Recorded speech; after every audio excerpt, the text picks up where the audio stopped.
কখনো কি মনে হয়েছে, ইস, বাড়ির খুব কাছে যদি এমন একটা জায়গা থাকতো যেখানে একদিন এই শহরের কোলাহল ভুলে যাওয়া যায়, যেখানে গেলেই দেখা মেলে চোখ জোড়ানো প্রকৃতি আর নিঃশব্দ শান্তির ছোঁয়া। যত দূর চোখ যায় দিগন্ত জোড়া সরিষা ফুলের মাঠ, বাতাসে মিষ্টি ফুলের গন্ধ, এ যেন প্রকৃতির আঁকা এক বিশাল হলুদ ক্যানভাস।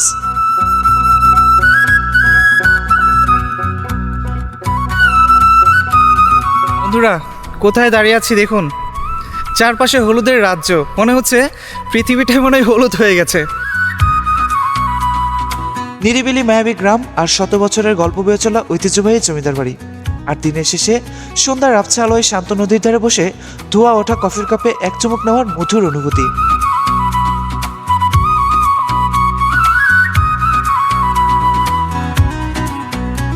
যদি ঠিক এমনই স্বপ্নিল একটা দিন কাটানো যায় একেবারে কম খরচে ঢাকার খুব কাছেই, তাহলে কেমন হয় বন্ধুরা?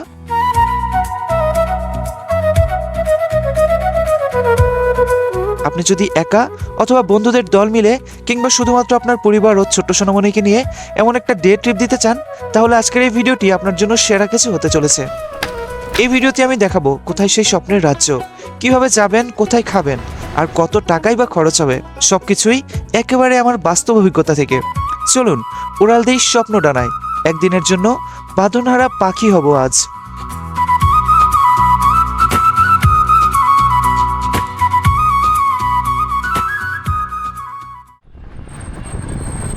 আমাদের আজকের গন্তব্য ঢাকার খুব কাছের জেলা মানিকগঞ্জ।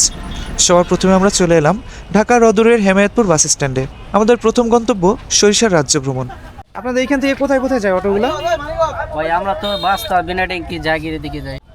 আচ্ছা, আপনারা কোথায় যান? মানিকগঞ্জ CNG? একবার মানিকগঞ্জ। হেমায়তপুর ডাইরেক্ট মানিকগঞ্জ। কত টাকা করে নেন? 100 টাকা পিস ভাই। 100 টাকা একজন।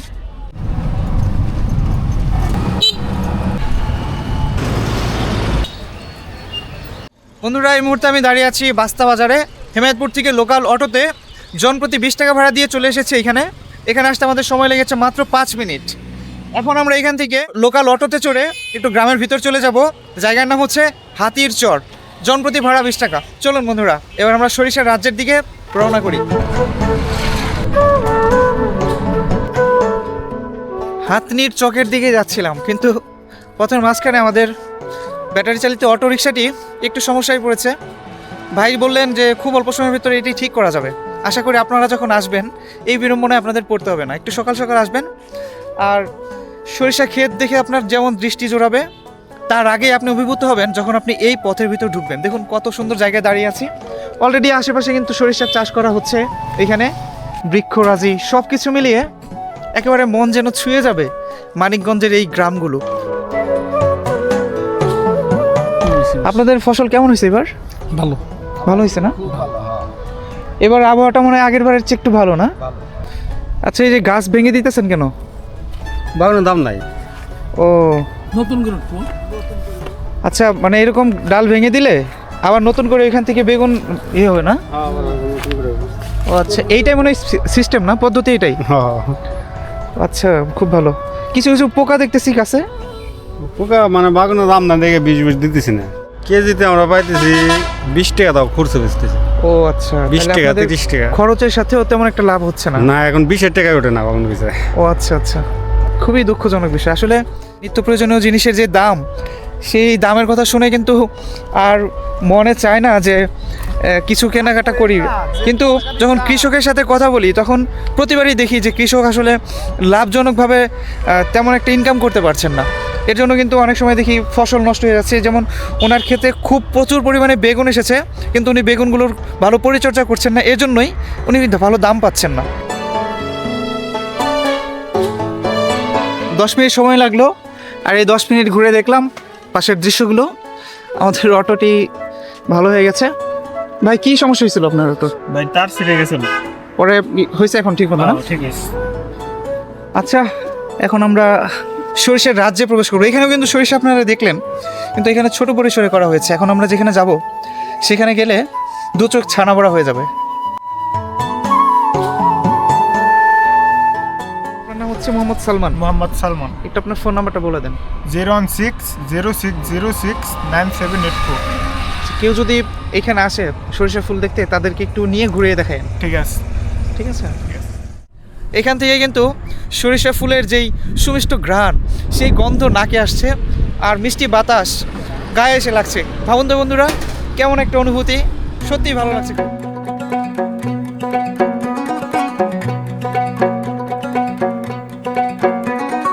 বন্ধুরা, কোথায় দাঁড়িয়ে আছি দেখুন, চারপাশে হলুদের রাজ্য, মনে হচ্ছে পৃথিবীটাই মনে হয় হলুদ হয়ে গেছে। কিন্তু অন্য সময় আসলে অন্য সৌন্দর্য চোখে পড়ে, বারবার মন যেন গেয়ে উঠছে। এই অবারিত সবুজের প্রান্ত জুড়ে নিজেকে হারিয়ে আমি পাই ফিরে ফিরে। কিন্তু চারপাশে সবুজ তো নয়, চারপাশে রয়েছে হলুদ। কি চমৎকার আর কি সুন্দর, ভ্যান ভ্যান করছে মৌমাছিগুলো, কাঁচা সরিষার গন্ধ নাকে এসে লাগছে। দেখুন এই সুন্দরী হলুদগুলোর সাথে এই লোকটাকে কেমন লাগছে, মনে হয় খুব একটা খারাপ লাগছে না, মনের ভিতর তো ভালো লাগছেই। বন্ধুরা কমেন্টসে জানান।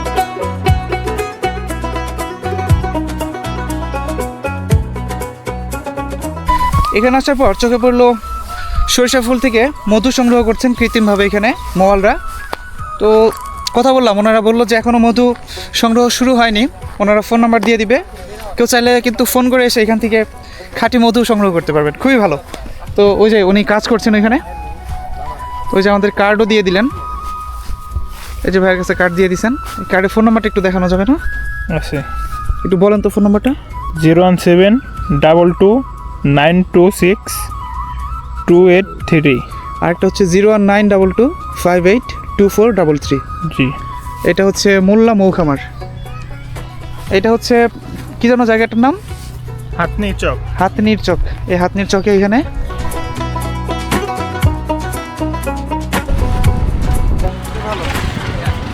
আমরা সরিষা ক্ষেত দেখে আবার চলে আসলাম সেই বাস্তা বাস স্ট্যান্ডে। এইখানে সস্তা একটি ভাতের হোটেল দেখে আমরা সেখানে দুপুরে খাবার সেরে নেব। ভাই কি কি খাবার আছে একটু দেখান তো। ডিম, তারপর হচ্ছে মুরগি, নওলা মাছ, আর বড় গোছ, আচ্ছা সব ঘরোয়া পদ্ধতিতে আছে না? হ্যাঁ, এই যে সিলভার কাপ মাছ, পল্লা ভাজি, অনেক কিছু আছে। আর হইলো পালং শাক। এটা কি? পালং শাক।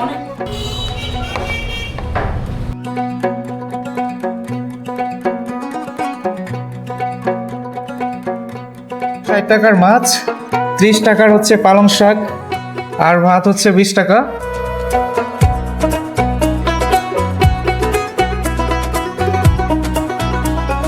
পাস্তা বাজারে এই দুপুরের দারুণ একটা খাবার সারলাম। এবার আমাদের গন্তব্য হচ্ছে বেতিলা জমিদার বাড়ির দিকে। এখান থেকে সিএনজি চড়ে কিংবা লোকাল বাসে চড়েও যাওয়া যায়। লোকাল বাস আসতে একটু সময় লাগে বেশি, এজন্য আমরা যদি কোনো সিএনজি পাই তাহলে সিএনজিতে করেই বেতিলা জমিদার বাড়ির দিকে যাব। বেতিলা একজন আসে মানিকগঞ্জে, আপনার মানিকগঞ্জ হেমায়তপুর থেকে 100 টাকা। এইখান থেকে একটু আর কম হওয়ার কথা। এটা 10 টাকা কম দিন, 70 টাকা করে দিন। একজন 70 টাকা করে? হ্যাঁ। আচ্ছা ঠিক আছে, চলেন।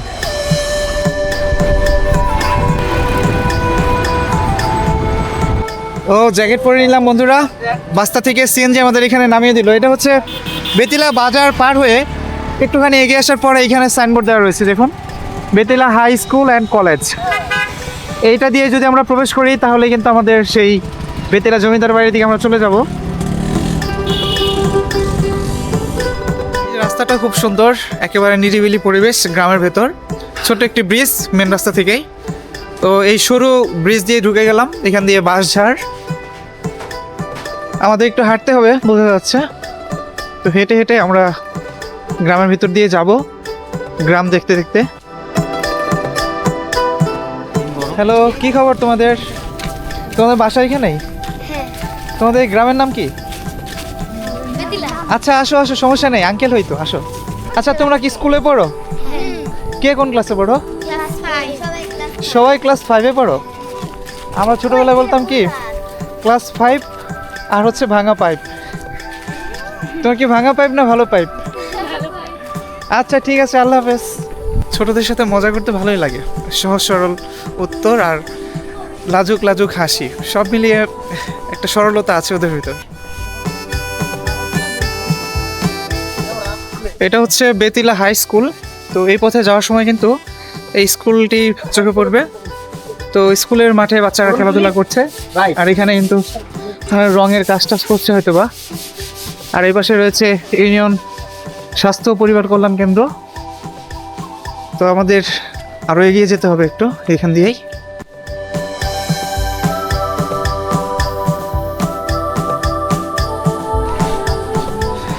এইদিকে যাওয়া যাবে না, আমরা এই সোজাই যাব।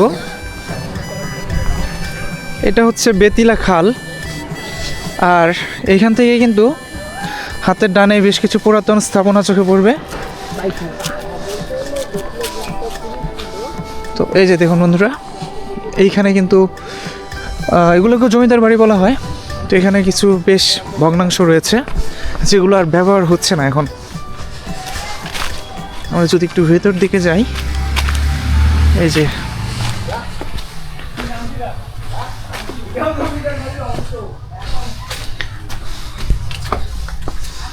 এই হচ্ছে ভুতুরে ভাঙাচোরা পরিবেশ। আসলে পুরাতন যে জমিদার বাড়িগুলো রয়েছে, বা এগুলো আসলে জমিদার বাড়ি নয়, এগুলো হচ্ছে বণিকদের বাড়ি। ওনারা ধনাঢ্য বণিক ছিলেন, তো ওনাদের এই বাড়িঘরগুলোকেই বেতিলা জমিদার বাড়ি বলা হয়ে থাকে। তো এগুলো দেখলে ভালো লাগে না, আসলে কষ্ট লাগে। এই ভাঙাচোরা পরিত্যক্ত বাড়িঘরগুলো দেখুন, ঘরের ভিতর দিয়ে কিভাবে একটি গাছ বেড়ে উঠেছে। গাছেরও মনে হচ্ছে কষ্ট হচ্ছে, আর ঘরটাকেও সে একেবারে মৃত্যুকূপ বানিয়ে ফেলেছে। তা আমরা আরও হেঁটে যাবো এখান দিয়ে সামনের দিকে। আরও বেশ কিছু সুন্দর সুন্দর স্থাপনা রয়েছে এই গ্রামেই। ইতিপূর্বে আমি এসেছিলাম একবার, এই জন্য জানি। এখনও এখানে ধনাঢ্য বণিকদের বংশধররা কিন্তু বসবাস করেন, এরকম কিছু স্থাপনাও এখানে রয়েছে। এই যে এইখানে যে পুরাতন বাড়িঘরগুলো, এগুলো কার ছিল? হিরালাল শাহ না, ব্যবসায়ী ছিলেন? আচ্ছা, এই সামনে তো আরও আছে মনে হয়। আরো সামনে আসলে আপনার হলে হিরালাল সেন লেন। হিরালাল সেন, হ্যাঁ, উনি এশিয়া উপমহাদেশে প্রথম সবচেয়ে নামি দেবেন চলচ্চিত্র আনার কি হিরালাল সেন। সেই হিরালাল সেন যে চলচ্চিত্র। হিরালাল শাহ এটা। আচ্ছা আচ্ছা। আর হিরালাল সেনের বাড়ি হলো ওই দিকে। ওই যে স্কুল আছে, প্রাইমারি স্কুল আছে, ওই জায়গায় বিশাল বিল্ডিং ছিল। তৎকালীন আমলে ওনার জন্য একটা বোয়াল মাছ বানিয়েছিল, মানে ওনার সাগরিতে কয় এই বোয়াল মাছটা কি পেলে মেরে আনছেন, আমরা মুরব্বী কাছে শুনছি। তারপরে বললো এই বোয়াল মাছটা আমি ওই যে জ্যোতি দিয়ে মেরে নিয়েছি। কী পেলে মারছো? ওই পেলে আমার দেখাইতে দিব। তারপর উনি করছে কি, শলা কাটছে দাঁড়ের মধ্যে শলা কাটছে। তখন উনি ওই পেলে জমিদারের অর্ডার, তারপর উনি ওই পেলে সাঁতরে গেছে, তখন ওনার জ্যোতি দিয়ে মারছে। অত্যাচারী, খুব অত্যাচারী জমিদার ছিল। কোনো পেটালা কোনো মহিলা গেলে ভাইরা দেখতো বাচ্চা কেমনি থাকে ভিতরে। আচ্ছা, এই ঘটনাগুলো না আমরা শুনি, আসলেই কেমন ছিল? এত নিষ্ঠুরতা ছিল আগে? আসলেই এমন ছিল।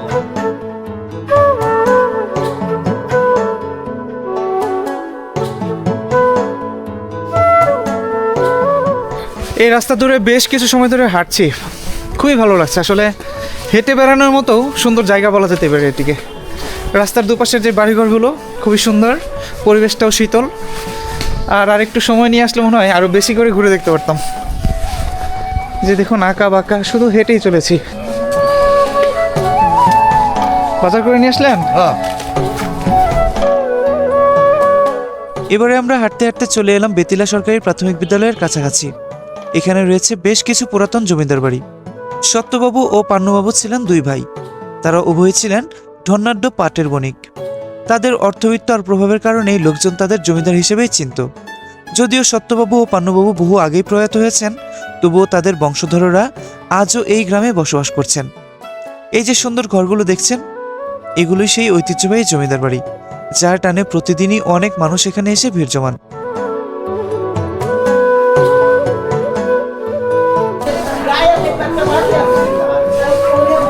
বেতিলা যে সরকারি প্রাথমিক বিদ্যালয় রয়েছে, ঠিক তার আঙিনাতেই এই জায়গাটি অবস্থিত। তো এখানে কিন্তু আমাদের মতো অনেকেই প্রতিদিন ঘুরতে আসেন। আর এই যে পেছনে যে ঘরগুলো রয়েছে, বাড়িগুলো রয়েছে, এখানে কিন্তু তারা বসবাস করছেন এবং এগুলো তাদের নিজস্ব বাড়িঘর। আসলে সবাই জমিদার বাড়ি বলে থাকে, মূলত এগুলো জমিদার বাড়ি নয়। এখানকার যারা মালিক রয়েছে তারাই বসবাস করছেন। মূলত তাদের পূর্বপুরুষরা যতদূর জানা যায় সবাই ছিলেন ধনাঢ্য ব্যবসায়ী, এবং তারা কিন্তু তাদের আভিজাত্যের ছোঁয়া দিয়েই এই বাড়িঘরগুলো তৈরি করেছেন এবং এইভাবে রয়েছে গোছানো, খুবই সুন্দর একটি জায়গা। তো এই আকর্ষণে কিন্তু প্রতিদিন মানুষজন এখানে।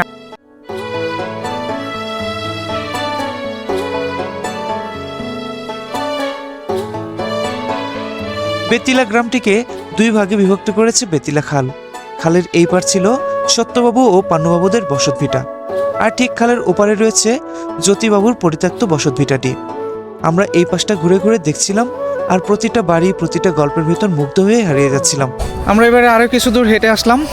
তো আসলে বরাবর মতোই বলছি যে এইখান দিয়ে হাঁটতেও ভালো লাগে। এইখানেও আসার পরে এইখানেও বেশ কয়েকটি স্থাপনা রয়েছে, এগুলো খুবই সুন্দর, এবং এখানে কিন্তু শুটিংয়ের নাটক বা বিভিন্ন ফিল্মের কিন্তু মিউজিক ভিডিওর শুটিংও করা হয় মাঝে মাঝে।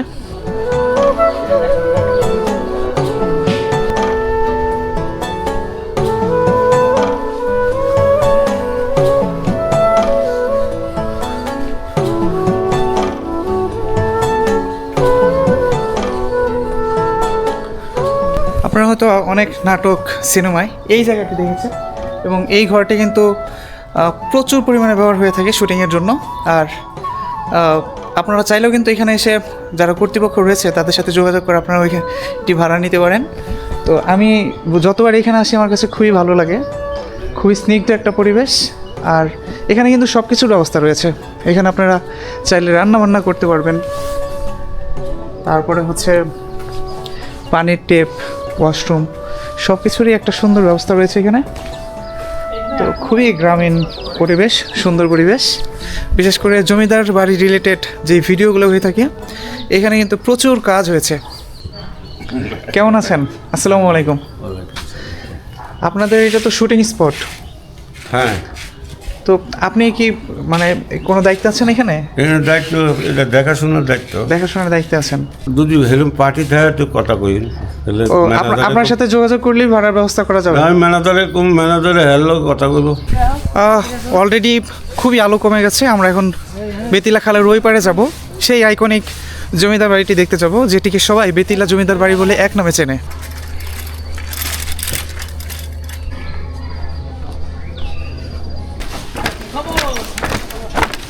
বেতিলা মিত্রা খালের উপর দিয়ে এই বাঁশের সাঁকো, এটা দিয়ে মানুষজন দীর্ঘদিন যাবৎ পার হচ্ছে। কিন্তু আমি প্রায় 1-1.5 বছর আগে এসে দেখেছিলাম এই ব্রিজের কাজ হচ্ছে, এখনও দেখতে পাচ্ছি সেভাবেই রয়েছে, এবং এখনও টুকটাক কাজ চলছে। জানি না কোনো এক রহস্যময় কারণে এই কচ্ছপ গতি বা ধীর গতিতে চলছে এই ব্রিজের কাজ। বাইলো এই জায়গায় আছে জ্ঞানবাবু, পানুবাবু, সত্যবাবু, এরা 3 ভাই। আর এই যে জ্যোতিবাবু, উনি আলাদা ছিলেন? আলাদা। আচ্ছা, সবাই তো পাটের ব্যবসা করতেন। আপনারা দেখছেন তাদের? আমরা দেখি নাই, আমাকে আগে। আপনাদের আগে ছিল না? আপনারা কি কাউরেই পাইছিলেন তাদের সন্তানদের? সবারই হয়েছে। শহরে পাইছেন? চলাফেরা ছিল তাদের সাথে? কেমন ছিল লোকজন? কেমন ছিল? ভালো ছিল। ভালোই ছিল না? আর এই যে হীরালাল সেন না হীরা সেন, একটা নাম শোনা যায় একজনের। ও যে জায়গায় ছিল সেটা। হ্যাঁ হ্যাঁ, ওনার নাম, উনি কেমন ছিলেন? উনি আমার দেখি নেই। উনি আসছিল মানে জলদস্যু। জলদস্যু? কারণ কেউ পেটে বাসা থাকলে কাইটা দেখছে কি আছে ভিতরে। ওরে বাপরে। সাথে বলতে যাবে না, যত বাজে যাবে না, তার বাড়ি বলতে মানে অত্যাচার করছেন? অত্যাচার ছিল। আরও একজনের কাছে শুনলাম হীরা সেন যিনি ছিলেন ওনাই নাকি খুবই অত্যাচার করতেন সবাইকে। আর এই যে দেখুন প্রবীণরা বসে আছে। আসসালামু আলাইকুম, ভালো আছেন? কেমন আছেন? দেখুন আসলে উনি আমাকে দেখে নিজে থেকে হাত বাড়িয়ে দিলেন। কেমন আছেন আপনি? আচ্ছা, আপনার বয়স কত হতে পারে? 80-র উপরে হবে না? এই যে হাত পা এরকম কাঁপে সবসময়, বোধ থাকে না হাতে, না বোধ শক্তি নাই। গ্রামের অলিগলি হাঁটতে হাঁটতে এবার আমরা চলে এসেছি সেই বেতিলা জমিদার বাড়িতে। এটি হচ্ছে জ্যোতিবাবু বা জ্যোতিবাবু নামক একজন ব্যবসায়ী ছিলেন, তার বাড়ি। কিন্তু যেহেতু এগুলো পরিত্যক্ত, এখন সরকারি আশ্রয় কেন্দ্র হিসেবে এটি ব্যবহার হচ্ছে বর্তমানে। তো এই জায়গাটি হচ্ছে বেতিলা জমিদার বাড়ির আইকনিক বিল্ডিং, আইকনিক প্যালেস।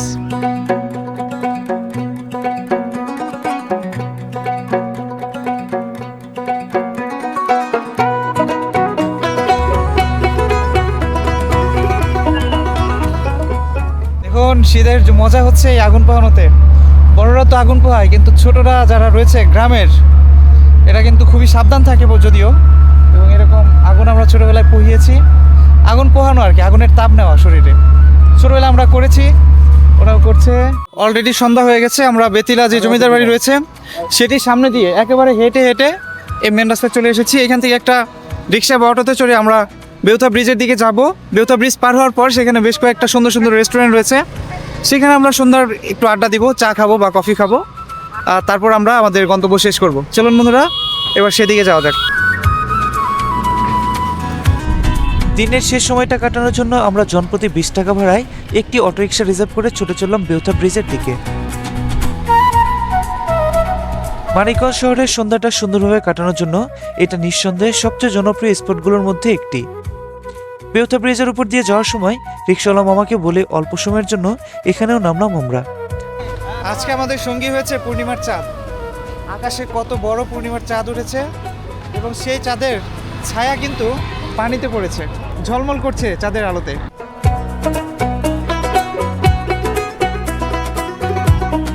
এরপর আমরা চলে এলাম কালীগঙ্গার তীরে গড়ে ওঠা চমৎকার দেখতে জনপ্রিয় রেস্টুরেন্টগুলোর একটিতে। চলে এসেছি বেউথা ব্রিজের পাশের যে ফুড স্টেশন গলি, সেখানে বেশ কয়েকটি রেস্টুরেন্ট রয়েছে। সবগুলো রেস্টুরেন্টই খুবই ইতিমধ্যে জনপ্রিয় এবং খুবই সুন্দর নদীর পাড়ে। আর আমরা যেহেতু একটু রাতের দিকে এসেছি, যদিও সন্ধ্যা, তো এই সময়ের সৌন্দর্যটা একটু অন্যরকম, খুবই ভালো লাগবে এই সময় এখানে যদি আপনারা আসেন।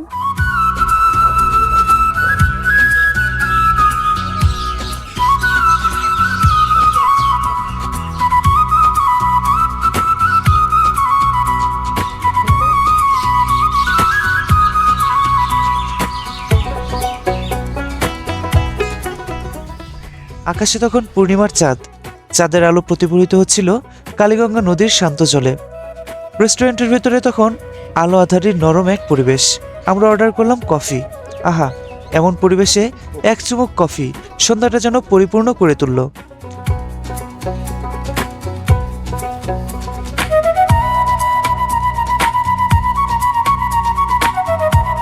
বন্ধুরা, এভাবেই শেষ হলো আমাদের মানিকগঞ্জের আজকের অসাধারণ ভ্রমণ গল্প। এবং আজকে আমরা মূলত সরিষা ক্ষেত দেখার উদ্দেশ্যে এসেছিলাম। সেই উসিলায় আমরা তো মানিকগঞ্জের বেতিলা জমিদার বাড়ি, বেতিলা গ্রাম এবং বেউথা ব্রিজ, রেস্টুরেন্ট, এই জায়গাগুলো ঘুরলাম। আশা করি আপনারা যদি কখনো আসেন, আপনারাও চমৎকারভাবে সুন্দরভাবে এই জায়গাগুলো ঘুরে দেখতে পারবেন। আর আজকের ভিডিওতে চেষ্টা করেছি একেবারে সম্পূর্ণ খোলামেলাভাবে আপনাদেরকে একটু ট্রাভেল গাইড দেওয়ার। আশা করি আপনাদের কাছে এই ভিডিওটি ভালো লেগেছে। যদি ভালো লেগে থাকে তাহলে অবশ্যই একটি লাইক করবেন, আপনার বন্ধুদের দেখার জন্য একটি শেয়ার করে দিবেন, আর আমাকে সাপোর্ট করতে চাইলে অবশ্যই চ্যানেলটিকে সাবস্ক্রাইব করবেন। সবার জন্য রইল অনেক অনেক শুভকামনা।